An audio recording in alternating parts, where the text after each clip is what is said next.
ನಾನು ದುಡ್ದಿರೋ ಹಣನೂ ದುಡಿತಾ ಹೋಗುತ್ತಲ್ಲ, ಅವತ್ತು ನಾನು ಶ್ರೀಮಂತಿ ಕಡೆ ಹೆಜ್ಜೆ ಇಡ್ತಾ ಹೋಗ್ತೀನಿ. ಸೊ ಫಿನಾನ್ಷಿಯಲ್ ಪ್ಲಾನಿಂಗ್ ಇದ್ರೆ ಹಣದಿಂದ ಹಣವನ್ನ ದುಡಿಬಹುದು.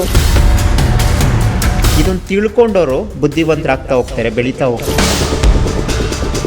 ಫೈನಾನ್ಷಿಯಲ್ ಪ್ಲಾನಿಂಗ್ ಅಂದ್ರೆ ಏನು? ರಾಜರಿಗೆ ದಿವಾನ್ರು ಅಂತ ಇರ್ತಿದ್ರು. ಈ ಸರ್ಕಾರ ನಡೆಸೋದಕ್ಕೆ ಅಥವಾ ಇಡೀ ರಾಜ್ಯ ನಡೆಸೋದಕ್ಕೆ ಇಬ್ರು ಫಿನಾನ್ಷಿಯಲ್ ಎಕ್ಸ್ಪರ್ಟ್ಸ್ ಅಥವಾ ಫಿನಾನ್ಷಿಯಲ್ ಅಡ್ವೈಸರ್ಸ್ ಬೇಕು ಅಂದ್ಮೇಲೆ ಬಜೆಟ್ ಪ್ಲಾನಿಂಗ್ ಮಾಡ್ತಾರೆ. ಆದ್ರೆ ನಮ್ಮ ಮನೆಗಳಿಗೆ ಬಜೆಟ್ ಪ್ಲಾನಿಂಗ್ ಇಲ್ಲ. ಏನು ಅನ್ನೋದು ಕೂಡ ನಮ್ಮ ಜನಗಳಿಗೆ ಗೊತ್ತಿಲ್ಲ. ನೀವಾಗ್ಲೇ ಸುಶೀಲ್ ಕುಮಾರ್ ಅಂತ ಕೌನ್ ಬನೇಗ ಕರೋಡ್ಪತಿ ಅಮಿತಾಬ್ ಬಚ್ಚನ್ ಅವ್ರು ನಡೆಸ್ಕೊಡೋದು 5 ಕೋಟಿ ಗೆಲ್ತಾರೆ. ಮಧ್ಯರಾತ್ರಿ ಐಶ್ವರ್ಯ ಬಂದ್ರೆ ಎದ್ದು ಕೊಡೆ ಇಡಿದ್ರು ಅಂತ ಹೇಳ್ತಾರಲ್ಲ, ಹಾಗೆ ಮುಂದಿನ 5 ವರ್ಷದಲ್ಲಿ ಅವನು ಬ್ಯಾಂಕ್ ಕರೆಕ್ಟ್ ಆಗ್ತಾನೆ. ಸೊ ಈ ಒಂದು ಫಿನಾನ್ಷಿಯಲ್ ಪ್ಲಾನಿಂಗ್ ಅಲ್ಲಿ ಯಾವೆಲ್ಲ ಅಂಶಗಳು ಬರುತ್ತೆ? ನಾನು ದುಡ್ದಿರೋ ಹಣ ನನ್ನನ್ನ ಸಾಕ್ಬೇಕು. 1000 ರಿಂದ 1200 ರೂಪಾಯಿ, 1500 ರೂಪಾಯಿ ಪರ್ ಮಂತ್ಗೆ ನಿಮ್ಗೆ 1 CR ವರೆಗೂ ಟರ್ಮ್ ಇನ್ಶೂರೆನ್ಸ್ ಸಿಗುತ್ತೆ. ದುಡ್ದಿದ್ನೆಲ್ಲಾನು ತಗೊಂಡೋಗಿ ಹಾಸ್ಪಿಟ್ಲ್ಗೆ ಕಟ್ಟೋದಾಗುತ್ತೆ. ಇನ್ನು ಎಮರ್ಜೆನ್ಸಿ ಫಂಡ್ ಅನ್ನೋದು ಎಷ್ಟು ಇಂಪಾರ್ಟೆಂಟ್ ಆಗುತ್ತೆ? ಕಷ್ಟ ಕಾಲಕ್ಕೆ ನಾವು ಸರ್ವೈವ್ ಆಗೋದಕ್ಕೆ ಎಮರ್ಜೆನ್ಸಿ ಫಂಡ್ ತುಂಬಾ ಇಂಪಾರ್ಟೆಂಟ್. ನಮಸ್ಕಾರ ಕರ್ನಾಟಕ, ಹೇಗಿದ್ದೀರಾ? ಎಲ್ಲರೂ ಸೂಪರ್ ಆಗಿದ್ದೀರಾ ಅಂತ ಅನ್ಕೊಂಡಿದ್ದೀನಿ. ಸೊ ಹನಿ ಹನಿಗೂಡಿದ್ರೆ ಹಳ್ಳ. ಹಳ್ಳ ಸರಿಯಾಗಿದ್ರೆ ತಾನೇ ನಾವು ಹನಿ ನೀರಿನಲ್ಲಿ ಹಾಕಿ ನೀಟಾಗಿ ಶೇಖರಣೆ ಮಾಡೋಕ್ಕಾಗತ್ತು. ಅದೇ ರೀತಿಯಾಗಿ ನಮ್ಮ ಲೈಫಲ್ಲಿ ನಾವು ದುಡಿಯುವಂಥ ದುಡ್ಡು ಅಥವಾ ನಮ್ಮ ಹತ್ರ ಇರುವಂಥ ಹಣವನ್ನು ಹೇಗೆ ಇನ್ವೆಸ್ಟ್ ಮಾಡಬೇಕು, ಎಲ್ಲೆಲ್ಲಿ ಇನ್ವೆಸ್ಟ್ ಮಾಡಬೇಕು, ಹೇಗೆಲ್ಲ ಸೇವಿಂಗ್ಸ್ ಮಾಡಬೇಕು. ಯಾಕಂತ ಹೇಳಿದ್ರೆ ಇದು ಯಾವುದೂ ನಾವು ಮಾಡಿಲ್ಲ ಅಂತ ಹೇಳಿದ್ರೆ ಕೊನೆಗೆ ಒಂದಿನ ನಮ್ಮ ಕೈಯಲ್ಲಿ ಏನೂ ಕೂಡ ಉಳಿಯೋದಿಲ್ಲ. ಮತ್ತು ಒಂದಿನ ನಾವು ಸಫರ್ ಪಡ್ತೀವಿ. ಅಯ್ಯೋ ಏನೂ ಇಲ್ವಲ್ಲ, ಫೈನಾನ್ಷಿಯಲಿ ನಾನು ಎಷ್ಟು ಸೋತೋಗ್ಬಿಟ್ಟಿದ್ದೀನಲ್ಲ, ಏನು ಮಾಡೋದು ಅನ್ನೋ ಯೋಚನೆ ತೊಗೊತೀವಿ. ನಾವು ಅಲ್ಲಿ ತಪ್ಪು ಮಾಡುವಂಥದ್ದಂದರೆ ನಮ್ಮ ಹತ್ರ ನೀಟಾಗಿ ಒಂದು ಫೈನಾನ್ಷಿಯಲ್ ಪ್ಲಾನಿಂಗ್ ಇರೋದಿಲ್ಲ. ಕರೆಕ್ಟಾಗಿ ನಾವು ಎಲ್ಲೂ ಹೂಡಿಕೆ ಮಾಡಬೇಕು ಅಲ್ಲಿ ಮಾಡಿರೋದಿಲ್ಲ, ಅಥವಾ ಎಲ್ಲಿ ಸೇವಿಂಗ್ಸ್ ಮಾಡಿರಬೇಕು ಅಲ್ಲಿ ಸೇವಿಂಗ್ಸ್ ಮಾಡಿರೋದಿಲ್ಲ. ಈ ರೀತಿಯಾಗೆಲ್ಲ ತೊಂದರೆಗಳು ಆಗ್ತಿರುತ್ತೆ. ಬಟ್ ಆದರೆ ನಮ್ಮ ಹತ್ರ ಇರೋವಂಥ ಹಣವನ್ನು ಹೇಗೆ ಇನ್ವೆಸ್ಟ್ ಮಾಡಬೇಕು, ಎಲ್ಲೆಲ್ಲಿ ಇನ್ವೆಸ್ಟ್ ಮಾಡಿದ್ರೆ ನಿಮಗೆ ಬೆನಿಫಿಟ್ ಇರುತ್ತೆ, ಮತ್ತು ಹೇಗೆ ಸೇವಿಂಗ್ಸ್ ಮಾಡಬೇಕು, ಈ ಬಗ್ಗೆ ಎಲ್ಲ ಇವತ್ತು ಮಾತನಾಡ್ತಾ ಹೋಗೋಣ. ಈ ಬಗ್ಗೆ ಮಾತನಾಡೋದಕ್ಕೆ ನಮ್ಮ ಜೊತೆ ಇವತ್ತು ಒಬ್ಬರು ಸ್ಪೆಷಲ್ ಗೆಸ್ಟ್ ಇದ್ದಾರೆ. Wealth activist, founder and CEO ಆಗಿರೋದು ಮತ್ತು ಫೈನಾನ್ಷಿಯಲ್ ಎಕ್ಸ್ಪರ್ಟ್ ಕೂಡ ಆಗಿದ್ದಾರೆ. ಈಗಾಗಲೇ ಅಂದರೆ 7 ವರ್ಷದಿಂದನೂ ಕೂಡ ಭಾಳಷ್ಟು ಜನ ಇವ್ರ ಹತ್ರ ಫೈನಾನ್ಷಿಯಲ್ ಒಂದು ಸಜೆಷನ್ನ ತೊಗೊಂಡು ಅಥವಾ ಪ್ಲ್ಯಾನಿಂಗನ್ನು ತೊಗೊಂಡು ಎಷ್ಟು ಚೆನ್ನಾಗಿ ಸೇವಿಂಗ್ಸ್ ಮಾಡ್ತಾ ಇದ್ದಾರೆ ಅಂತ ಹೇಳಿದ್ರೆ ಭಾಳಷ್ಟು ಸೇವಿಂಗ್ಸ್ನ ಮಾಡ್ತಾ ಇರುವಂಥದ್ದು. ಸೊ ಅವ್ರು ನಮ್ಮೊಟ್ಟಿಗೆ ಇದ್ದಾರೆ. ಬನ್ನಿ ಅವ್ರ ಜೊತೆ ಮಾತನಾಡ್ತಾ ಹೋಗೋಣ. ಯಾವ ರೀತಿಯಾಗೆಲ್ಲ ಫೈನಾನ್ಷಿಯಲ್ ಅಂದರೆ ಫೈನಾನ್ಷಿಯಲ್ ಯಾಕೆ ಇಂಪಾರ್ಟೆಂಟು, ಹಂಗಂದ್ರೆ ಏನೇನೆಲ್ಲ ಅಂಶಗಳಿದೆ. So there are so many things. ಅದ್ರ ಬಗ್ಗೆ ಎಲ್ಲ ಕೂಡ ತಿಳ್ಕೊಳ್ತಾ ಹೋಗೋಣ. ಸರ್ ನಮಸ್ತೆ. ನಮಸ್ತೆ ma'am, thank you for having me. First introduction ಅಲ್ಲೇ ಹೇಳಿಬಿಟ್ಟಿದ್ದೀನಿ ಇವತ್ತು ಯಾವ ಟಾಪಿಕ್ನ ಮಾತಾಡ್ತಾ ಇದ್ದೀವಿ ಅಂತ. ನಾವು ಒಂದು ತಪ್ಪನ್ನ ಮಾಡ್ತೀವಿ, ಹಣವನ್ನು ದುಡಿತೀವಿ, ಕಷ್ಟಪಡ್ತೀವಿ, ಬೆಳಗ್ಗೆಯಿಂದ ಸಂಜೆವರೆಗೂ ಕೂರ್ತೀವಿ. ಬಟ್ ಆದರೆ ನಾವೇನು ಮಾಡ್ತೀವಿ ಅಂತ ಹೇಳಿದ್ರೆ ನಮಗೆ ಗೊತ್ತಿರಲ್ಲ ಎಲ್ಲಿಗೆ ಹೂಡಿಕೆ ಮಾಡಬೇಕು, ಹೇಗೆ ಸೇವಿಂಗ್ಸ್ ಮಾಡಿರಬೇಕು, ಅಥವಾ ಫೈನಾನ್ಷಿಯಲ್ ಪ್ಲ್ಯಾನಿಂಗ್ನ ಹೇಗೆ ಮಾಡೋದು ಅನ್ನೋ ನಾಲೆಡ್ಜ್ ಇರೋದಿಲ್ಲ. ಸೊ ಬಟ್ ಆದರೆ ಅದಕ್ಕೆ ಹೇಗೆ ಮಾಡ್ಬೇಕು ಸರ್? ನಾವೀಗ ಫೈನಾನ್ಷಿಯಲ್ ಎಲ್ಲಿ ಇನ್ವೆಸ್ಟ್ ಮಾಡಬೇಕು and why financial is important? Yes ma'am, ಇದಕ್ಕೆ ಫಿನಾನ್ಷಿಯಲ್ ಪ್ಲಾನಿಂಗ್ ಅಂತ ಕರಿತೀವಿ, ಹಣಕಾಸು ನಿರ್ವಹಣೆ ಅಂತ ಕರೀತಾರೆ ಕನ್ನಡದಲ್ಲಿ. ಸೊ ಈಗ ಒಂದು ಎಕ್ಸಾಂಪಲ್ ತಗೊಳ್ಳೋದಾದ್ರೆ, ನಾವೆಲ್ಲರೂ ಮನೆ ಕಟ್ಟಬೇಕು ಅನ್ನೋದು ನಮ್ಮೆಲ್ಲರೂ ಆಸೆ ಇರುತ್ತೆ. ಅಥವಾ ತುಂಬಾ ಜನ ಅವರ ಇಡೀ ಜೀವನ ದುಡ್ದಿರೋ ಹಣನ ಒಂದು ಮನೆ ಕಟ್ಟೋದಕ್ಕೋಸ್ಕರ ಮುಡುಪಾಗಿರ್ತಾರೆ. ಹೇಗೆ ನಾವು ಮನೆ ಕಟ್ಟೋಕೆ ಶುರು ಮಾಡ್ತೀವಿ? ಒಂದು ಖಾಲಿ ಜಾಗ ಅಥವಾ ಒಂದು ಸೈಟ್ ತಗೊಂಡ್ಮೇಲೆ ಇನ್ನೂ ಮನೆ ಕೆಲಸ ಶುರು ಮಾಡಿರಲ್ಲ, ಬಟ್ ಆ ಜಾಗಕ್ಕೆ ಒಂದು ಪ್ಲಾನಿಂಗ್ ಮಾಡ್ತೀವಿ. ಒಂದು ಸಿವಿಲ್ ಇಂಜಿನಿಯರ್ ಹತ್ರ ಹೋಗಿ ಒಂದಿಷ್ಟು ಹಣ ಕೊಟ್ಟು ಅವ್ರಿಗೆ ಫೀಸ್ ಕೊಟ್ಟು ನನ್ನ ಮನೆ ಹೀಗೆ ಬರಬೇಕು ಅಥವಾ ವಾಸ್ತು ಪ್ರಕಾರ ಹೀಗಿರ್ಬೇಕು, ಎಷ್ಟು ಅಂತಸ್ತು ಇರ್ಬೇಕು ಅಂತೆಲ್ಲ ಒಂದು ಈಗೆಲ್ಲ 3D ಎಲ್ಲ ಬಂದಿದೆ. ಸೊ ಅಂದ್ರೆ ನಾವು ವಿಜುವಲೈಸೇಷನ್ ಕೂಡ ಮಾಡ್ಕೋಬಹುದು. ಸೊ ಒಂದು ಖಾಲಿ ಜಾಗಕ್ಕೆ ಒಂದು ಮನೆ ಕಟ್ಟೋದಕ್ಕೆ ನಾವು ಪ್ಲಾನ್ ಮಾಡ್ತೀವಿ ಅಂದ್ರೆ ನಮ್ ಇಡೀ ಜೀವನ ನಾವು ಎಷ್ಟು ವರ್ಷ ಬದುಕಿರ್ತೀವಲ್ಲ ಅಷ್ಟು ವರ್ಷ ನಾವು ಹಣ ದುಡ್ದಿರೋದಕ್ಕೆ ನಾವು ಪ್ಲಾನಿಂಗ್ ಮಾಡ್ಕೊಳ್ಳೋದು. ಹಣಕಾಸು ನಿರ್ವಹಣೆ ಅಥವಾ ಫಿನಾನ್ಷಿಯಲ್ ಪ್ಲಾನಿಂಗ್ ಎಷ್ಟು ಇಂಪಾರ್ಟೆಂಟ್ ಅನ್ನೋದಕ್ಕೆ ಇದೊಂದು ಎಕ್ಸಾಂಪಲ್. ಸೊ ನಾನು ಇದಕ್ಕೊಂದು ಎಕ್ಸಾಂಪಲ್ ಹೇಳೋದಾದ್ರೆ, ನಮ್ಮ ಇಂಡಿಯಾದಲ್ಲಿ 4 ವರ್ಗದ ಜನಗಳು ಇರ್ತಾರೆ. ಒಂದು ಪೂರ್, ಬಡವರು ಅಂತ ಕರಿಬಹುದು. ಇನ್ನೊಂದು ಮಿಡಲ್ ಕ್ಲಾಸ್ ಅಥವಾ ಅಪ್ಪರ್ ಮಿಡಲ್ ಕ್ಲಾಸ್, ಮಧ್ಯಮ ವರ್ಗ ಅಂತ ಕರಿತೀವಿ. ಇನ್ನೊಂದು ರಿಚ್ ಪೀಪಲ್, ನಮ್ ಸುತ್ತ ಕೆಲವ್ರನ್ನ ನಾವು ನೋಡಿರ್ತೀವಿ. ಇನ್ನೊಂದು ಅಲ್ಟ್ರಾ ರಿಚ್ ಅಥವಾ ಎಲೈಟ್ ಪೀಪಲ್ ಅಂತ ಕರಿತೀವಿ. ಅಂದ್ರೆ ಅವರು ತುಂಬಾ ವೆಲ್ತಿ ಆಗಿರ್ತಾರೆ. ಅಂದ್ರೆ ಅವರ ಸಂಪತ್ತು ಯಾವತ್ತು ಖಾಲಿ ಆಗದೆ ಇರೋಷ್ಟು ಹಣ ಅವ್ರ ಹತ್ರ ಇರುತ್ತೆ. Example Warren Buffett, Ratan Tata, bill Gates, ಈ ತರದವ್ರು. ಸೊ ಈ 4 ವ್ಯತ್ಯಾಸಗಳು ಯಾಕೆ ಬಂತು ಬಡವರಾಕೆ ಆಗಿದ್ದಾರೆ, ಮಧ್ಯಮ ವರ್ಗದವ್ರು ಯಾಕೆ ಕೊನೆವರೆಗೂ ಮಧ್ಯಮ ವರ್ಗದವರಾಗೆ ಇರ್ತಾರೆ, ಅಥವಾ ಶ್ರೀಮಂತರು ಅಥವಾ ಅತಿ ಆಸ್ತಿವಂತರು ಅಥವಾ ಅಲ್ಟ್ರಾ ರಿಚ್ ಅಂತ ಏನ್ ಕರಿತೀವಿ, ಇವ್ರಗಳ ನಡುವೆ ಏನ್ ವ್ಯತ್ಯಾಸ ಇದೆ ಅಂದ್ರೆ ಈ ಫಿನಾನ್ಷಿಯಲ್ ಪ್ಲಾನಿಂಗ್ ಅಥವಾ ಫಿನಾನ್ಷಿಯಲ್ ಲಿಟ್ರಸಿ ಆ ಒಂದು ಗ್ಯಾಪ್ ಇದೆ, ಥಿನ್ ಲೈನ್ ಇದೆ. ಅಂದ್ರೆ ಇದನ್ನ ತಿಳ್ಕೊಂಡವರು ಬುದ್ಧಿವಂತರಾಗ್ತಾ ಹೋಗ್ತಾರೆ, ಬೆಳೀತಾ ಹೋಗ್ತಾರೆ, ಹಣದಿಂದ ದುಡಿಸ್ತಾ ಹೋಗ್ತಾರೆ. ಸೊ ಅದಕ್ಕೆ ಪ್ರತಿಯೊಬ್ಬ ವ್ಯಕ್ತಿಗೂ ಫಿನಾನ್ಷಿಯಲ್ ಪ್ಲಾನಿಂಗ್ ತುಂಬಾ ಇಂಪಾರ್ಟೆಂಟ್. ಸೊ ಫಿನಾನ್ಷಿಯಲ್ ಪ್ಲಾನಿಂಗ್ ಇದ್ರೆ ಹಣದಿಂದ ಹಣವನ್ನ ದುಡಿಸ್ಬೋದು. ಯಾವಾಗ ನಾನ್ ಒಬ್ನೇ ಅಲ್ಲ, ನಾನ್ ದುಡ್ದಿರೋ ಹಣನು ದುಡಿತಾ ಹೋಗುತ್ತಲ್ಲ, ಅವತ್ತು ನಾನು ಶ್ರೀಮಂತಿ ಕಡೆ ಹೆಜ್ಜೆ ಇಡ್ತಾ ಹೋಗ್ತೀನಿ.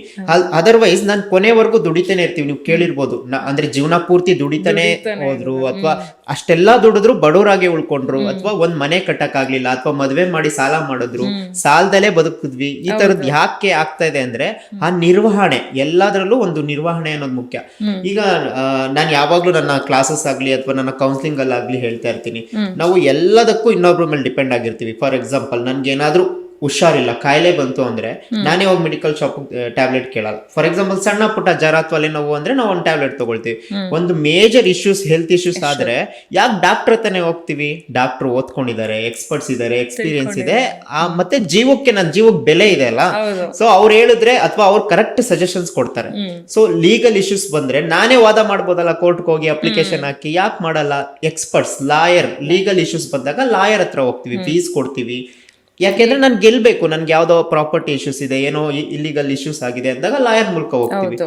ಈ ಮಕ್ಳಿಗೆ ಎಜುಕೇಶನ್ ಅಂತ ಬಂದಾಗ ತಂದೆ ತಾಯಿ ಇವತ್ತು ಎಲ್ರು ಆಲ್ಮೋಸ್ಟ್ ಪೋಸ್ಟ್ ಗ್ರಾಜುಯೇಷನ್ಸ್, ಡಿಗ್ರಿ ಮಾಡ್ಕೊಂಡಿರೋರೆ. ಯಾಕೆ ಮನೇಲೆ ಹೇಳ್ಕೊಡಲ್ಲ ಅವ್ರಿಗೆ? ಟೀಚರ್ಸ್ ಹತ್ರನೇ, ಎಕ್ಸ್ಪರ್ಟ್ಸ್ ಹತ್ರನೇ ಕಳಿಸ್ತೀವಿ. ಯಾಕೆ ಅಂದ್ರೆ ಆ ವಿಷಯದ ಬಗ್ಗೆ ಅವ್ರಿಗೆ ತಿಳುವಳಿಕೆ ಇದೆ, ಅವ್ರು ಎಕ್ಸ್ಪರ್ಟ್ಸ್ ಇದಾರೆ, ಅವ್ರು ಹೇಳ್ಕೊಟ್ರೆ ಅವ್ರು ಆ ಕೆಲ್ಸನ ಮಾಡಿದ್ರೆ ನಮ್ಗೆ ಸರಿಯಾದ ದಾರಿ, ಮಾರ್ಗದರ್ಶನ ಸಿಗುತ್ತೆ ಅಂತ. ಹಣ ಅಂತ ಬಂದಾಗ ನಮ್ಮದೇ ಸ್ವಂತ ಬುದ್ಧಿನ ಉಪಯೋಗಿಸಕ್ ಹೋಗ್ತೀವಿ. ಐದರ್ ಅಪ್ಪ ಡಿಸಿಷನ್ ತಗೊಳ್ತಾರೆ, ಇಲ್ಲ ಅಮ್ಮ ಡಿಸಿಷನ್ ತಗೊಳ್ತಾರೆ. ಯಾಕೆ ಅದಕ್ಕೆ ಒಂದು ಫಿನಾನ್ಷಿಯಲ್ ಎಕ್ಸ್ಪರ್ಟ್ಸ್ ಹತ್ರ ಹೋಗಲ್ಲ? ಅದಕ್ಕೆ ಯಾಕೆ ಒಬ್ಬ ಫಿನಾನ್ಷಿಯಲ್ ಅಡ್ವೈಸರ್ನ ನಾವು ಕಾಂಟ್ಯಾಕ್ಟ್ ಮಾಡಲ್ಲ? ಯಾಕೆಂದ್ರೆ ಹಿಂದೆಯಿಂದ ನಮ್ಗೆ ಆ ಅಭ್ಯಾಸ ರೂಢಿ ಆಗಿಲ್ಲ. ಬೇರೆ ಎಲ್ಲದಕ್ಕೂ ನಾನು ಹೇಳ್ದಂಗೆ ಡಾಕ್ಟರ್ ಬೇಕು, ಲಾಯರ್ ಬೇಕು, ಟೀಚರ್ಸ್ ಬೇಕು, ಟ್ಯಾಕ್ಸೇಷನ್ ಅಥವಾ ಅಕೌಂಟ್ಸ್ ಅಂತ ಬಂದಾಗ CA ಬೇಕು. ಬಟ್ ಫಿನಾನ್ಸ್ ಅಂತ ಬಂದಾಗ, ಹಣ ಅಂತ ಬಂದಾಗ ನನ್ನದೇ ಬುದ್ಧಿ ಅಥವಾ ನನ್ನದೇ ಥಾಟ್ಸ್ ನ ನಾವು ಉಪಯೋಗಿಸ್ತೀವಿ. ಸೊ ಇದು ಮೇಜರ್ ಒಂದು ಡಿಸ್ಅಡ್ವಾಂಟೇಜಸ್ ಅಂತ ಹೇಳ್ಬೋದು. ಬಡವರಾಗೆ ಉಳ್ಕೊಳ್ಳೋದಕ್ಕೆ ಅಥವಾ ಮಿಡಲ್ ಕ್ಲಾಸ್ ಅವರು ಹಾಗೆ ಅವರ ಜೀವನನ ಕಳೆದ್ ಬಿಡಕ್ಕೆ ಸರಿಯಾದ ಪ್ಲಾನಿಂಗ್ ಅಥವಾ ಫಿನಾನ್ಷಿಯಲ್ ಪ್ಲಾನಿಂಗ್ ಇಲ್ಲದೆ ಇರುವಂಥದ್ದು ಅಥವಾ ಫಿನಾನ್ಷಿಯಲ್ ಲಿಟ್ರಸಿ ಇಲ್ಲದೆ ಇರುವಂಥದ್ದು. ಇದಕ್ಕೆ ನಾನು ಇನ್ನೂ ತುಂಬಾ ಹಿಂದೆಯಿಂದ ಹೋಗ್ಬೋದು. ಅಂದ್ರೆ ಯಾಕೆ ನಾವು ಫಿನಾನ್ಷಿಯಲ್ ಎಕ್ಸ್ಪರ್ಟ್ಸ್ ಹತ್ರ, ಫಿನಾನ್ಷಿಯಲ್ ಅಡ್ವೈಸರ್ಸ್ ಹತ್ರ ಹೋಗ್ಬೇಕು ಅಂದ್ರೆ, ಇವತ್ತಿಂದ ಅಲ್ಲ, ರಾಜರ ಕಾಲದಿಂದನೂ ರಾಜರಿಗೆ ದಿವಾನ್ರು ಅಂತ ಇರ್ತಿದ್ರು. ಅಂದ್ರೆ ಒಬ್ಬ ರಾಜ, ಅವನು ಇಡೀ ದೇಶಕ್ಕೆ ರಾಜ ಅಥವಾ ಇಡೀ ಆಸ್ತಿಗೆ ರಾಜ ಆದ್ಮೇಲೆ ಅವನೇ ಡಿಸಿಷನ್ ತಗೋಬೋದಿತ್ತು. ಯಾಕೆ ದಿವಾನ್ರನ್ನ ಇಟ್ಕೊಳ್ತಿದ್ದ ಅಂದ್ರೆ ಹಣಕಾಸು ಅಥವಾ ಕೆಲವೊಂದು ಯೋಜನೆಗಳು ಅಂತ ಬಂದಾಗ ಒಬ್ರು ಎಕ್ಸ್ಪರ್ಟ್ ಇರಬೇಕು, ಇತ್ತು. ಅಂದ್ರೆ ನನ್ನ ಕೆಲವೊಂದು ಸಲಹೆಗಳನ್ನ ತಗೊಂಡು, ತೀರ್ಮಾನ ತಗೊಂಡು, ಚರ್ಚೆ ಮಾಡಿ ಇದು ಸರಿನಾ ಇದು ತಪ್ಪಾ ಅಂತ ಹೇಳಿ ಡಿಸಿಷನ್ ತಗೋಬೇಕು ಅನ್ನೋದು ಅಷ್ಟೇ. ಯಾಕೆ ಇವತ್ತಿಗೆ ನಮ್ಮ ಸರ್ಕಾರ, ಹಣಕಾಸಿನ minister Nirmala Sitaram, finance minister Nirmala ಸೀತಾರಾಮ್ಗೂ ಕೆಲವರು government certified experts, financial advisors ಇದ್ದಾರೆ. ಅವರ ಡಿಸಿಷನ್ ಮೂಲಕನೇ ನಮ್ಮ ಬಜೆಟ್ ಎಲ್ಲ ನಡೆಯೋದು. ಸೊ ಅಂದ್ರೆ ಇಡೀ ಸರ್ಕಾರ ನಡೆಸೋದಕ್ಕೆ ಅಥವಾ ಇಡೀ ರಾಜ್ಯ ನಡೆಸೋದಕ್ಕೆ ರಾಜನಿಗಾಗ್ಲಿ ಅಥವಾ ಫಿನಾನ್ಸ್ ಮಿನಿಸ್ಟರ್ ಆಗ್ಲಿ ಒಬ್ರು ಫಿನಾನ್ಷಿಯಲ್ ಎಕ್ಸ್ಪರ್ಟ್ಸ್ ಅಥವಾ ಫಿನಾನ್ಷಿಯಲ್ ಅಡ್ವೈಸರ್ಸ್ ಬೇಕು ಅಂದ್ಮೇಲೆ ನನ್ನ ಮನೆ ಅಥವಾ ನನ್ನ ಹಣ, ನಾನು ದುಡಿತಾ ಇರೋ ಹಣನ ನಿಭಾಯಿಸೋದಕ್ಕೆ, ಪ್ಲಾನಿಂಗ್ ಮಾಡ್ಕೊಳ್ಳೋದಕ್ಕೆ ನಮ್ಗೊಬ್ರು ಎಕ್ಸ್ಪರ್ಟ್ ಬೇಕು ಅನ್ನೋದು ನಮ್ಗೆ ಆ ನಾಲೆಡ್ಜ್ ಇಲ್ಲ. ಯಾಕೆಂದ್ರೆ ಸರಿಯಾದ ಟೈಮ್, ಸರಿಯಾದ ಪ್ಲೇಸ್, ಸರಿಯಾದ ಇನ್ವೆಸ್ಟ್ಮೆಂಟ್ ಬಗ್ಗೆ ನಾನು ಯಾವಾಗ್ಲೂ ಮಾತಾಡ್ತಾ ಇರ್ತೀನಿ. ಅದನ್ನ ನಾವೇ ಡಿಸಿಷನ್ ತಗೊಳಕ್ ಆಗಲ್ಲ ಅಥವಾ ಎಲ್ಲಾದ್ರಲ್ಲೂ ನಾವು ಎಕ್ಸ್ಪರ್ಟ್ ಇರಲ್ಲ. ಯಾರೋ ಒಬ್ರು ಬಿಸ್ನೆಸ್ ಮಾಡ್ತಾ ಇರ್ತಾರೆ, ಯಾರೋ ಒಬ್ರು ಕೆಲ್ಸಕ್ಕೆ ಹೋಗ್ತಾ ಇರ್ತಾರೆ, ಕೆಲವರು ಹೌಸ್ ವೈಫ್ ಇರ್ತಾರೆ. ಆದ್ರೆ ಆ ಫೀಲ್ಡ್ ಅಲ್ಲಿ ಅವ್ರವ್ರ ಎಕ್ಸ್ಪರ್ಟ್ಸ್ ಇರ್ತಾರೆ. ಬಟ್ ಫಿನಾನ್ಸ್ ಅಂತ ಬಂದಾಗ ಒಬ್ಬರ ಎಕ್ಸ್ಪರ್ಟ್ ಮೂಲಕ ನಾವು ಫಿನಾನ್ಷಿಯಲ್ ಪ್ಲಾನಿಂಗ್ ಮಾಡ್ಕೊಳ್ಳೋದಕ್ಕೆ ಬಹಳ ಮುಖ್ಯ. ಸೊ ಅದ್ರ ಮೂಲಕ ನಾವು ಪ್ಲಾನಿಂಗ್ ಮಾಡ್ತಾ ಹೋಗಿ ಆ ತರದ್ದು ಇನ್ವೆಸ್ಟ್ಮೆಂಟ್ ನ ಮಾಡ್ತಾ ಹೋದಾಗ ನಾವು ಕೂಡ ಒಂದು ಹಂತಕ್ಕೆ ಒಂದೆಷ್ಟು ವರ್ಷ ಟೈಮ್ ತಗೋಬಹುದು. ಬಟ್ ಬಡತನದಿಂದ ಅಥವಾ ಮಧ್ಯಮ ವರ್ಗದಿಂದ ಶ್ರೀಮಂತಿಕೆ ಕಡೆಗೆ ಹೆಜ್ಜೆ ಇಡಬಹುದು. ಸೊ ಹಾಗಾಗಿ ಫಿನಾನ್ಷಿಯಲ್ ಅಡ್ವೈಸಿಂಗ್ ಅನ್ನೋದು ತುಂಬಾ ಇಂಪಾರ್ಟೆಂಟ್. ನಾವು ಅದರಲ್ಲಿ ಫಿನಾನ್ಷಿಯಲ್ ಪ್ಲಾನಿಂಗ್ ಬಗ್ಗೆ ಇವತ್ತು ಡಿಸ್ಕಷನ್ ಮಾಡ್ತಾ ಹೋಗೋಣ, ಏನೆಲ್ಲ ವಿಷಯಗಳು ಬರ್ತವೆ. ಯಾಕೆ ಫೈನಾನ್ಷಿಯಲ್ ಪ್ಲಾನಿಂಗ್ ಅನ್ನೋದು ಇಂಪಾರ್ಟೆಂಟ್? ಅಂಡ್ ಫೈನಾನ್ಷಿಯಲ್ ಪ್ಲಾನಿಂಗ್ ಅಂದ್ರೆ ಏನು? ಫಿನಾನ್ಷಿಯಲ್ ಪ್ಲಾನಿಂಗ್ ಅಂದ್ರೆ ಈಗ ಯಾವ್ದಾದ್ರು ಒಂದ್ ಕೆಲಸ ಮಾಡೋದಕ್ಕೆ ನಾವು ಒಂದಷ್ಟು ಪ್ಲಾನಿಂಗ್ ಮಾಡ್ಕೊಳ್ತೀವಿ. ಯೋಜನೆಗಳು ಮಾಡ್ಕೊಳ್ತೀವಿ ಅಂತ ಹೇಳ್ತೀವಲ್ಲ, ಅಂದ್ರೆ ಹೀಗೆ ಶುರು ಮಾಡಬೇಕು ಕೆಲಸನ. ಈ ಹಂತದಲ್ಲಿ ಮೊದಲನೇ ಹಂತ, ಎರಡನೇ ಹಂತ, ಮೂರನೇ ಹಂತ ಅಂತ ಬರ್ತಾ ಹೋಗುತ್ತೆ. ಹಾಗೆ ಫಿನಾನ್ಷಿಯಲ್ ಪ್ಲಾನಿಂಗ್ ಅಂದ್ರೆ ಬಜೆಟಿಂಗ್ ಅಂತ ಕರಿತೀವಿ. ನನ್ನ ಹಣ ಎಷ್ಟಿದೆ, ನನ್ನ ಎಕ್ಸ್ಪೆನ್ಸಸ್ ಎಷ್ಟಿದೆ, ನಾನು ಪ್ರತಿ ತಿಂಗಳು ಎಷ್ಟು ಹಣನ ಉಳಿಸ್ಬೋದು, ನನ್ನ ಜೀವಕ್ಕೆ ಟರ್ಮ್ ಇನ್ಶೂರೆನ್ಸ್ ಇದೆಯಾ, ನನ್ನ ಆರೋಗ್ಯಕ್ಕೆ ಹೆಲ್ತ್ ಇನ್ಶೂರೆನ್ಸ್ ಇದೆಯಾ, ಬಜೆಟ್ ಪ್ಲಾನಿಂಗ್ ಇದೆಯಾ, ನಾನು ಫಿನಾನ್ಷಿಯಲ್ ರೂಲ್ಸ್ಗಳನ್ನ ಫಾಲೋ ಮಾಡ್ತಾ ಇದ್ದೀನಾ, ಲೋನ್ಸ್ ಅಂತ ಬಂದಾಗ ಹೇಗೆ ಹ್ಯಾಂಡ್ಲ್ ಮಾಡ್ತಾ ಇದ್ದೀನಿ, ನನ್ನ ರಿಟೈರ್ಮೆಂಟ್ ಪ್ಲಾನಿಂಗ್ ಇದೆಯಾ, ನನ್ನ ಮಕ್ಕಳಿಗೆ ಎಜುಕೇಷನ್ಸ್ಗೆ ನಾನು ಏನು ಪ್ರಿಪೇರ್ ಮಾಡಿದ್ದೀನಿ, ಅಥವಾ ಮುಂದಿನ ದಿನಗಳಲ್ಲಿ ಮುಂದಿನ 5-10 ವರ್ಷಕ್ಕೆ ಇನ್ಫ್ಲೇಷನ್ನ ಹೇಗೆ ನಾನು ಬೀಟ್ ಮಾಡ್ಬೋದು. ಇದೆಲ್ಲದಕ್ಕಿಂತ ಮುಖ್ಯ ಎಮರ್ಜೆನ್ಸಿ ಫಂಡ್ ನನ್ನ ಹತ್ರ ಇದೆಯಾ. ನಾನು ಏನೆಲ್ಲ ಇಷ್ಟು ಪಾಯಿಂಟ್ಸ್ಗಳನ್ನ ಹೇಳಿದ್ನಲ್ಲ, ಇದೆಲ್ಲವೂ ಫಿನಾನ್ಷಿಯಲ್ ಪ್ಲಾನಿಂಗ್ ಅಂಡರ್ ಅಲ್ಲಿ ಬರುವಂತ ಅಂಶಗಳು. ಸೊ ಈ ಎಲ್ಲವನ್ನು ಎಲಾಬ್ರೇಟ್ ಆಗಿ ನಾವು ಡಿಸ್ಕಷನ್ ಮಾಡ್ತಾ ಹೋಗೋಣ. ಅದರಲ್ಲಿ ನೀವು ಯಾಕೆ ಫಿನಾನ್ಷಿಯಲ್ ಪ್ಲಾನಿಂಗ್ ಅಥವಾ ಫಿನಾನ್ಷಿಯಲ್ ಲಿಟ್ರಸಿ ಇಂಪಾರ್ಟೆಂಟ್ ಅಂತ ಕೇಳಿದ್ರಿ. ಸೊ ನಾನೊಂದು ವಂಡರ್ಫುಲ್ ಎಕ್ಸಾಂಪಲ್ ತಗೊಳ್ತೀನಿ ಇದಕ್ಕೆ. ಈ 2 ನೈಜ ಘಟನೆ, ಅಂದ್ರೆ ನಿಜವಾಗ್ಲೂ ನಡೆದಿರೋ ಅಂತದ್ದು. ಒಂದು ಸುಶೀಲ್ ಕುಮಾರ್ ಅಂತ. ಸೊ ಫಿನಾನ್ಷಿಯಲ್ ಲಿಟ್ರಸಿ ಇಲ್ಲದೆ ಇದ್ರೆ ನಮ್ಮಲ್ಲಿ ಏನ್ ತಪ್ಪಾಗ್ಬೋದು ಅನ್ನೋದಕ್ಕೆ ಫಸ್ಟ್ ನೆಗೆಟಿವ್ ಎಕ್ಸಾಂಪಲ್ ತಗೊಳ್ತೀನಿ. ಸುಶೀಲ್ ಕುಮಾರ್ ಅಂತ KBC, ಕೌನ್ ಬನೇಗಾ ಕರೋಡ್ಪತಿ, ಅಮಿತಾಬ್ ಬಚ್ಚನ್ ಅವ್ರು ನಡೆಸ್ಕೊಡೋದು ಎಲ್ರಿಗೂ ಗೊತ್ತೇ ಇದೆ. ಸೊ 2011 ಅಲ್ಲಿ ಈ ವ್ಯಕ್ತಿ B.Ed ಮಾಡ್ಕೊಂಡು ಟೀಚಿಂಗ್ ಫೀಲ್ಡ್ ಅಲ್ಲಿ ವರ್ಕ್ ಮಾಡೋದಕ್ಕೆ ಪ್ರಯತ್ನ ಪಡ್ತಾ ಇರ್ತಾರೆ. ಸೊ ಅವ್ರಿಗೆ ಒಂದು ಅವಕಾಶ ಸಿಗುತ್ತೆ ಕೌನ್ ಬನೇಗಾ ಕರೋಡ್ಪತಿಯಲ್ಲಿ. ಮೊದಲನೇ ರೌಂಡ್ ಎಲ್ಲ ಸೆಲೆಕ್ಟ್ ಆಗಿ ಅವರು ಹೋಗ್ತಾರೆ. ಅಮಿತಾಬ್ ಬಚ್ಚನ್ ಅವ್ರು ಕೇಳೋ ಎಲ್ಲಾ ಕ್ವಶನ್ಗೂ ಆನ್ಸರ್ ಮಾಡಿ ಅವರು ಆ ಶೋನ ವಿನ್ನರ್ ಆಗ್ತಾರೆ. 5 ಕೋಟಿ ಗೆಲ್ತಾರೆ. ಸೊ ಅವರೊಬ್ಬ ಮಧ್ಯಮ ವರ್ಗದ ವ್ಯಕ್ತಿ, ಮಧ್ಯಮ ವರ್ಗದಲ್ಲಿ ಬದುಕ್ತಾ ಇರ್ತಾರೆ. ಅಂದ್ರೆ ಒಂದು ಸಾಮಾನ್ಯವಾಗಿ ಜೀವನ ನಡೆಸ್ತಾ ಇರೋ ವ್ಯಕ್ತಿ ಸಡನ್ ಆಗಿ ಅವನ ಅದೃಷ್ಟದಿಂದ 5 ಕೋಟಿ ಗಳಿಕೆ ಮಾಡ್ತಾನೆ. ಆದ್ರೆ ಅವನೊಬ್ಬ ಟೀಚರ್, ಬುದ್ಧಿವಂತ, ಅಂದ್ರೆ ನಾಲೆಡ್ಜ್ ಇದೆ, ಎಜುಕೇಶನ್ ಇದೆ, ಆದ್ರೆ ಫಿನಾನ್ಷಿಯಲ್ ಎಜುಕೇಶನ್ ಇಲ್ಲ. ಸೊ ಮುಂದಿನ 5 ವರ್ಷ ಅವನು ಹಣ ಗೆದ್ದ ಮುಂದಿನ 5 ವರ್ಷದಲ್ಲಿ ಅವನು ಬ್ಯಾಂಕ್ ಕರಪ್ಟ್ ಆಗ್ತಾನೆ. ಅಂದ್ರೆ ಅವನ ಎಲ್ಲ ಹಣನು ಕಳ್ಕೊಂಡು, ಎಲ್ಲ ಹಣ ಕಳ್ಕೊಳ್ಳೋದ್ರ ಜೊತೆಗೆ ಅವನ ಪರ್ಸನಲ್ ಲೈಫ್, ಅವನ ಹೆಂಡತಿ, ಫ್ಯಾಮಿಲಿ, ಅವನ ಹೆಂಡತಿ ದೂರ ಆಗೋದಕ್ಕೋಸ್ಕರ ಆಗ್ತಾರೆ. ಅಂದ್ರೆ ಡಿವೋರ್ಸ್ ಲೆವೆಲ್ವರೆಗೂ ಬರುತ್ತೆ. ಯಾಕೆ ಅಂದ್ರೆ ಅವನ ಇಡೀ ಹಣ ಕಳ್ಕೊಂಡು ಅವನು ಮೊದಲನೇ ಸ್ಥಿತಿಗೆ ಬರ್ತಾನೆ. ಮತ್ತೆ ಅವನ ಫ್ಯಾಮಿಲಿಯಲ್ಲಿ ಜಗಳಗಳಾಗಕ್ಕೆ ಶುರು ಆಗುತ್ತೆ. ಇದನ್ನ ಅವರೇ ಒಂದು ಪ್ರೆಸ್ ಮೀಟ್ ಅಲ್ಲಿ ಹೇಳ್ಕೊಳ್ತಾರೆ.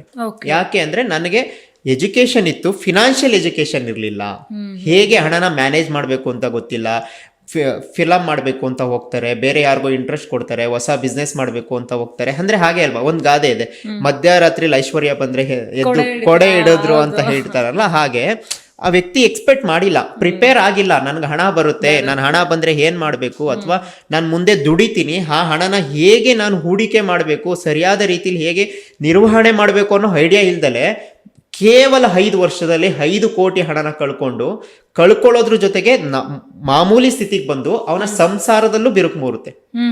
ಇದೊಂದು ಎಕ್ಸಾಂಪಲ್ ಯಾಕೆ ಹೇಳ್ದೆ ಅಂದ್ರೆ, ನೋಡಿ, ನಮ್ಮಂತ ವ್ಯಕ್ತಿಗಳು ಅಥವಾ ನಮ್ಮಂತೆ ಅವನು ಅವಿದ್ಯಾವಂತನೂ ಅಲ್ಲ, ವಿದ್ಯಾವಂತ.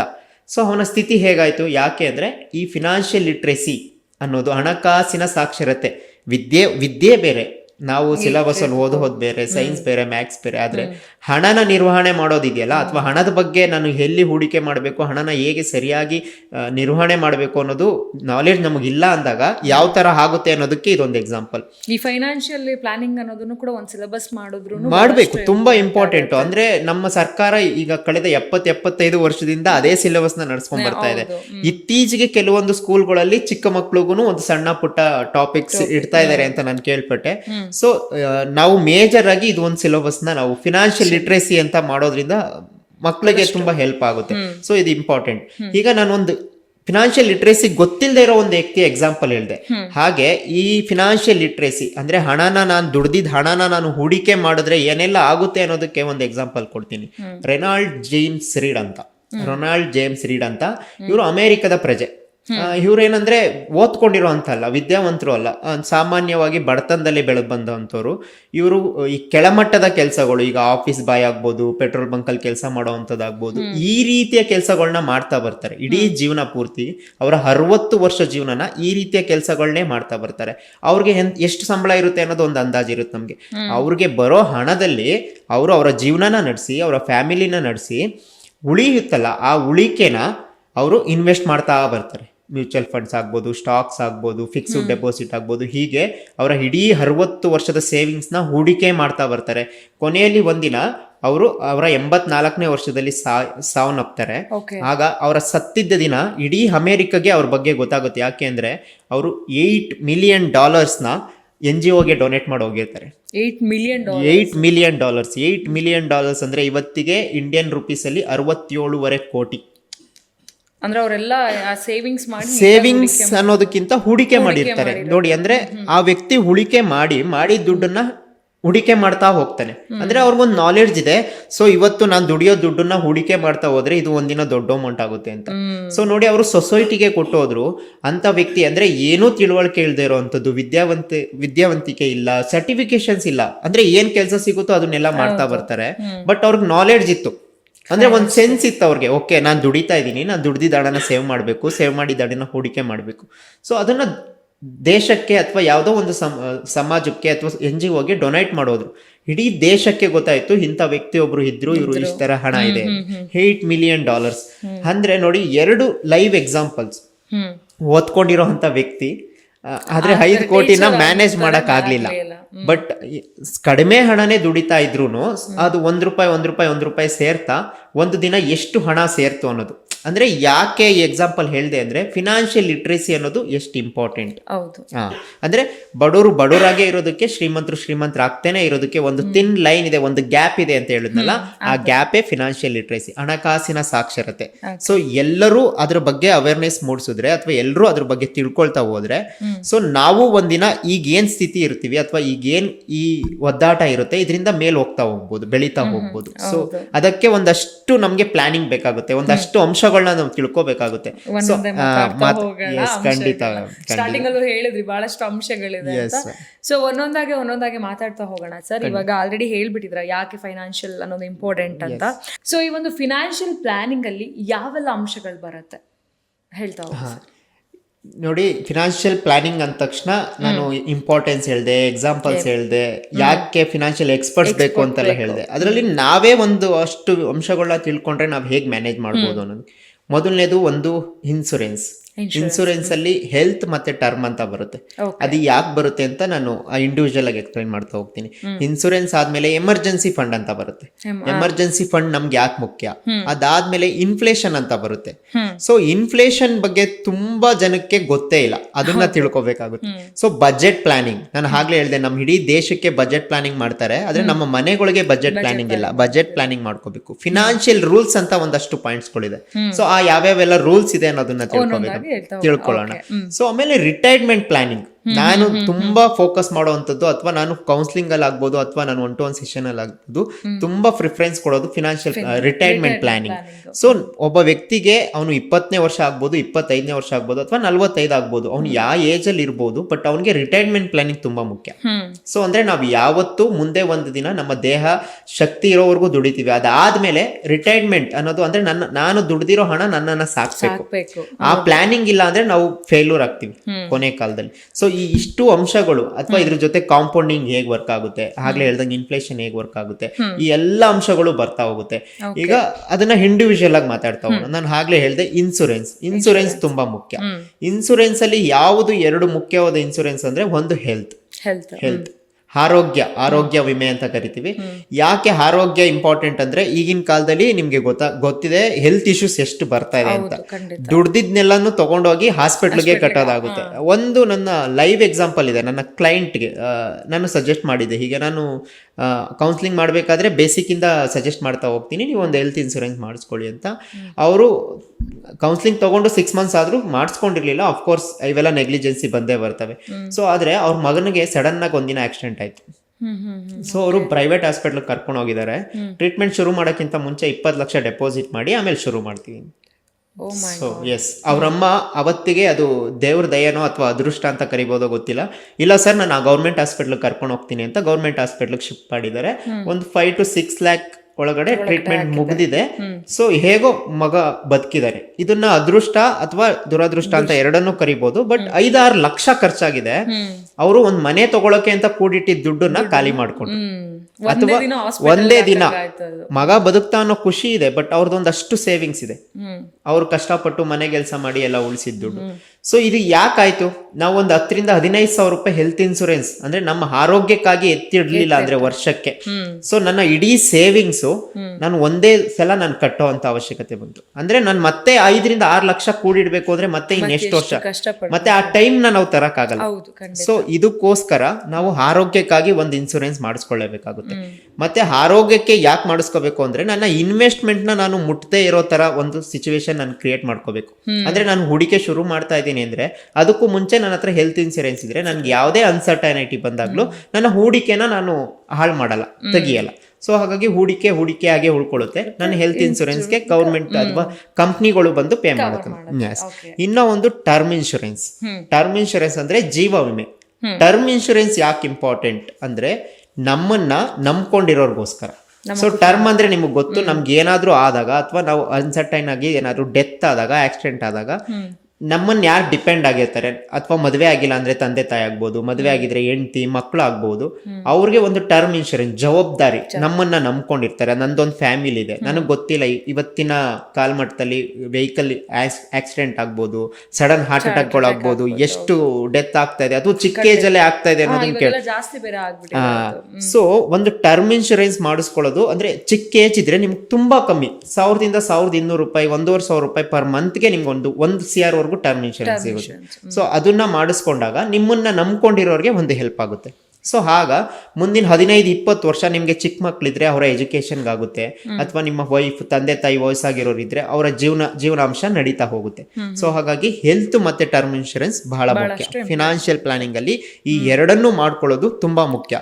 ಅದರಲ್ಲೂ ಟರ್ಮ್ ಇನ್ಶೂರೆನ್ಸ್ ಏನಾದರೂ ನಿಮಗೆ ಯಾವ ಥರ ಎಷ್ಟು ಬಜೆಟ್ಗೆ ನನಗೆ ಬೇಕು ಅನ್ನೋ ಥರ ಆದ್ರೆ, ನೀವು ವೆಲ್ ಸೆಟಲ್ಡ್ ಅಥವಾ ಒಂದು ಒಳ್ಳೆ ಸಂಪಾದನೆಯಲ್ಲಿ ಇದ್ದೀರಾ ಅಂದ್ರೆ ನಿಮ್ಮ ಮುಂದಿನ 20 ವರ್ಷದ ಸಂಪಾದನೆ ಆಗುವಷ್ಟು ಕ್ಯಾಲ್ಕುಲೇಟ್ ಮಾಡಿ ಇವತ್ತೇ ನೀವು ಟರ್ಮ್ ತಗೊಳ್ಳೋವಂಥದ್ದು ಒಳ್ಳೇದು. ಓಕೆ, ಇನ್ನು ಇಂಪ್ಲಿಮೆಂಟೇಷನ್ ಅಂದ್ರೆ ಏನು ಅನ್ನೋದು ಕೂಡ ನಮ್ಮ ಜನಗಳಿಗೆ ಗೊತ್ತಿಲ್ಲ. ಕರೆಕ್ಟ್. ಇನ್ಫ್ಲೇಷನ್ ಅಂತ ಕರಿತೀವಿ, ಹಣದುಬ್ಬರ. ಈಗ ಕನ್ನಡದಲ್ಲಿ ಹೇಳಿದ್ರೆ ಕೆಲವರಿಗೆ ಗೊತ್ತಾಗ್ಬೋದು, ಹಣದ ಮೌಲ್ಯ ಜಾಸ್ತಿ ಆಗ್ತಾ ಹೋಗೋದು ಇನ್ಫ್ಲೇಷನ್ ಅಂತ ಕರಿತೀವಿ. ಈಗ ಈ ಸೈಂಟಿಫಿಕ್ ವರ್ಡ್ ಅಲ್ಲಿ ಹೇಳ್ಬೇಕು ಅಂದ್ರೆ ನಮ್ಮ services and product price every year ಜಾಸ್ತಿ ಆಗ್ತಾ ಹೋಗುತ್ತೆ. ಗೂಡ್ಸ್ ಅಂಡ್ ಸರ್ವಿಸ್ ಟ್ಯಾಕ್ಸ್ ಅಥವಾ GST ಅದೆಲ್ಲ ಕೇಳಿದೀವಲ್ವಾ. ಸೊ ನಾವು ಪ್ರಾಡಕ್ಟ್ಗಳನ್ನ ಇಂಪೋರ್ಟ್ ಮಾಡ್ಕೊಳ್ಳೋದಾಗ್ಲಿ, ಎಕ್ಸ್ಪೋರ್ಟ್ ಮಾಡೋದಾಗ್ಲಿ, ಅಥವಾ ನಮ್ಮ ಸುತ್ತಮುತ್ತ ಸಿಂಪಲ್ ಆಗಿ ಹೇಳ್ಬೋದು ಅಂದ್ರೆ ದಿನಸಿ ಅಂಗಡಿಗಳು ಅಥವಾ ನಮ್ಮ ಜೀವನಕ್ಕೆ ನಡೆಸುವಂತ ವ್ಯಾವಹಾರಿಕವಾಗಿ ಪ್ರಾಡಕ್ಟ್ಗಳು, ಅದರ ವ್ಯಾಲ್ಯೂ ವರ್ಷದಿಂದ ವರ್ಷಕ್ಕೆ ಜಾಸ್ತಿ ಆಗ್ತಾ ಹೋಗುತ್ತೆ. ಹಾಗೆ ನಮ್ಮ ದುಡಿಮೆನೂ ಜಾಸ್ತಿ ಆಗ್ಬೇಕು, ಆಗ್ಲೇ ನಾವು ಈ ಬಡತನ ಅಥವಾ ಈ ಮಧ್ಯಮ ವರ್ಗದಿಂದ ಮೇಲ್ ಬರೋಕ್ ಸಾಧ್ಯ. ಸೊ ಯಾರು ದುಡಿಯೋದು ಅಷ್ಟೇ ಇರುತ್ತೆ, ಆದ್ರೆ ನಮ್ಮ ಸುತ್ತ ನಮ್ಮ ಪ್ರಾಡಕ್ಟ್ ಅಥವಾ ಸರ್ವಿಸ್ ಪ್ರೈಸ್ ಜಾಸ್ತಿ ಆಗ್ತಾನೆ ಹೋಗೋದು. ಸೊ ಇದನ್ನ ಹಣದುಬ್ಬರ ಅಂತ ಕರಿತೀವಿ. ಎಕ್ಸಾಂಪಲ್ ತಗೋಬಹುದು ನಾವು. ಹಿಂದೆ ಈಗ ಒಂದು 25-30 ವರ್ಷದಿಂದ ನಮ್ಮ ತಂದೆ ತಾಯಿ ಮಾತಾಡ್ತಾ ಇರ್ತಾರೆ, ನಾನ್ ಮದ್ವೆ ಆಗೋ ಏಜ್ ಅಲ್ಲಿ ಒಡವೆ 1 ಗ್ರಾಮ್ ಚಿನ್ನ 800 ರೂಪಾಯಿ ಇತ್ತು, 1000 ರೂಪಾಯಿ ಇತ್ತು, 600 ರೂಪಾಯಿ ಇತ್ತು ಅಂತೆಲ್ಲ ಮಾತಾಡ್ತಿರ್ತಾರೆ. ಆದ್ರೆ ಇವತ್ತು ಎಷ್ಟಿದೆ? 1 ಗ್ರಾಮ್ 10,000 ರೂಪಾಯಿ ಕೊಡ್ಬೇಕು ನಾವು. ಹೌದು ಅಲ್ವಾ? ಸೊ ಹಾಗೆ ಊಟ ಅಂತ ತಗೊಂಡಾಗ ನಾನು ಹೋಟ್ಲಿಗೆ ಹೋಗ್ಬೇಕು, ಹಿಂದೆ ಹೋದಾಗ ನಾವು 1 ರೂಪಾಯಿ 2 ರೂಪಾಯಿಗೆಲ್ಲ ಊಟ ಮಾಡ್ತಿದ್ವಿ, ಅಥವಾ 1 ರೂಪಾಯಿ 2 ರೂಪಾಯಿಗೆ ಮನೆಗಾಗೋಷ್ಟು ಸಾಮಾನ್ ತರ್ತಿದ್ವಿ. ಇವತ್ತಾಗುತ್ತಾ? ಹಣ ಜಾಸ್ತಿ ಬೇಕು, ಕಡಿಮೆ ಪ್ರಾಡಕ್ಟ್ ತರ್ತೀವಿ. ಅಥವಾ ಹೋಟ್ಲಿಗೆ ಹೋದ್ರೆ ಇವತ್ತು ಒಂದು ಮೀಲ್ಸ್ ಎಷ್ಟಿದೆ ಅಂತ ನಮ್ಗೆ ಗೊತ್ತು, 250-300 ರೂಪಾಯಿ. ಸೊ ಈ ಪ್ರೈಸ್ ಏರಿಕೆ ಆಗ್ತಾ ಹೋಗಿದೆಯಲ್ಲ, ಹಣದ ಮೌಲ್ಯ ಜಾಸ್ತಿ ಆಗ್ತಾ ಹೋಗಿದೆಯಲ್ಲ, ಅಥವಾ ಪ್ರತಿ ವರ್ಷ ಜಾಸ್ತಿ ಆಗ್ತಾ ಹೋಗುತ್ತಲ್ಲ, ಅದನ್ನ ಇನ್ಫ್ಲೇಷನ್ ಅಂತ ಕರಿತೀವಿ. ಸೊ ಈ ಇನ್ಫ್ಲೇಷನ್ ಅವಾಯ್ಡ್ ಮಾಡೋದಕ್ಕೆ ನಾವು ಅತಿ ಹೆಚ್ಚು ರಿಟರ್ನ್ಸ್ ಕೊಡೋ ಅಂತ ಅಥವಾ ಅದಕ್ಕಿಂತ ಜಾಸ್ತಿ ರಿಟರ್ನ್ ಕೊಡೋ ಅಂತ ಸೆಗ್ಮೆಂಟ್ಗಳಲ್ಲಿ ಹೂಡಿಕೆ ಮಾಡಬೇಕು, ಅಥವಾ ನಮ್ಮ ಹಣ ಅದಕ್ಕಿಂತ ಜಾಸ್ತಿ ಬೆಳಿಬೇಕು, ಏರಿಕೆ ಆಗ್ಬೇಕು. ಹಾಗ ತಾನೇ ನಾವು ಇನ್ಫ್ಲೇಷನ್ ನ ಬೀಟ್ ಮಾಡಿ ಸರ್ವೈವ್ ಆಗೋಕ್ಕಾಗುತ್ತೆ. ಸೊ ಇದನ್ನ ಮಾಡ್ತೀವಿ. ಸರ್, ಇನ್ನು ಎಮರ್ಜೆನ್ಸಿ ಫಂಡ್ ಅನ್ನೋದು ಎಷ್ಟು ಇಂಪಾರ್ಟೆಂಟ್ ಆಗುತ್ತೆ ಮತ್ತು ಎಷ್ಟು ಎಮರ್ಜೆನ್ಸಿ ಫಂಡ್ ಇದ್ರೆ ನಮಗೆ ಯೂಸ್ ಆಗತ್ತೆ? ಎಮರ್ಜೆನ್ಸಿ ಫಂಡ್ ತುರ್ತು ನಿಧಿ ಅಂತ ಕರಿತೀವಿ ಕನ್ನಡದಲ್ಲಿ. ಅದ್ರಲ್ಲೇ ಇದಾಗೆ ಎಮರ್ಜೆನ್ಸಿ, ನಾವು ಎಷ್ಟೋ ಕಡೆ ಈ ಎಮರ್ಜೆನ್ಸಿ ಎಕ್ಸಿಟ್ ನ ನೋಡಿರ್ತೀವಿ ಅಥವಾ ಗೇಟ್ ನ ನೋಡಿರ್ತೀವಿ, ಎಲ್ಲಾ ಕಡೆ ನೋಡಿರ್ತೀವಿ. ಯಾಕೆ ಹಾಕಿರ್ತಾರೆ ಅಂದ್ರೆ ಏನಾದ್ರೂ ಸಮಸ್ಯೆ ಬಂದ್ರೆ, ಏನಾದ್ರೂ ಅನ್ಸರ್ಟೈನಿಟಿ ಬಂದ್ರೆ ಅಲ್ಲಿಂದ ಆಚೆ ಬರ್ಲಿ, ನಾವು ಬಚಾವ್ ಆಗೋಣ ಅನ್ನೋದಕ್ಕೋಸ್ಕರ. ಹಾಗೆ ಫಿನಾನ್ಸ್ ಅಂತ ಬಂದಾಗ್ಲೂ ಅದೇ ರೂಲ್ಸ್ ಫಾಲೋ ಆಗುತ್ತೆ. ನಾವು ಎಮರ್ಜೆನ್ಸಿ ಫಂಡ್ ಅನ್ನೋದನ್ನ ಒಂದ್ ಕಡೆ ಶೇಖರಣೆ ಮಾಡ್ತಾ ಬಂದ್ರೆ, ಈಗ ನಾನು ತಿರ್ಗಾ ಮತ್ತೆ ನನ್ನ ತಾಯಿ ಅಥವಾ ನಮ್ಮ ಅಮ್ಮಂದಿರ ಎಕ್ಸಾಂಪಲ್ ತಗೊಂಡ್ರೆ ಅವರು ಈ ಬುಟ್ಟಿ ಒಳಗಡೆ ಅಥವಾ ಇದ್ರೊಳಗಡೆ ಡಬ್ಬಿ ಒಳಗಡೆ ಬಾಕ್ಸ್ ಒಳಗಡೆ ಎಲ್ಲ ಹಾಕಿ ಇಡ್ತಿದ್ರು. ಸೊ ಇವತ್ತೆಲ್ಲ ಡಿಜಿಟಲೈಸೇಷನ್ ಆಗಿದೆ. ಫಿಕ್ಸ್ಡ್ ಡೆಪಾಸಿಟ್ ಮಾಡ್ಬೋದು, ಬ್ಯಾಂಕಲ್ಲಿ ಇಡ್ಬೋದು, ಸೇವಿಂಗ್ ಬ್ಯಾಂಕಲ್ಲಿ ಇಡ್ಬೋದು. ಯಾಕೆ ಎಮರ್ಜೆನ್ಸಿ ಫಂಡ್ ಇಟ್ಕೋಬೇಕು ಅಂದ್ರೆ ನಮ್ಗೆಲ್ರಿಗೂ ಪಾಠ ಕಲ್ಸಿ ಹೋಗಿರುವಂತ ಕೊರೋನಾನ ಎಕ್ಸಾಂಪಲ್ ಆಗಿ ತಗೋಬಹುದು ನಾವು. ಸೊ ಕೊರೋನಾದಲ್ಲಿ ನೋಡಿ ಎಷ್ಟೋ ಜನ ಕೆಲಸ ಕಳ್ಕೊಂಡ್ರು, ಎಷ್ಟೋ ಜನ ಬೆಂಗಳೂರು ಬಿಟ್ಟು ಊರಿಗೆ ಹೋದ್ರು, ಎಷ್ಟೋ ಜನ ಮನೆ ಬಾಡಿಗೆ ಕಟ್ಟಕ್ಕಾಗ್ಲಿಲ್ಲ. ಯಾಕೆ ಆ ಕಷ್ಟ ಎಲ್ರಿಗೂ ಬಂತು ಅಂದ್ರೆ ಅವ್ರು ಯಾರು ಪ್ಲಾನಿಂಗ್ ಮಾಡ್ಕೊಂಡಿಲ್ಲ.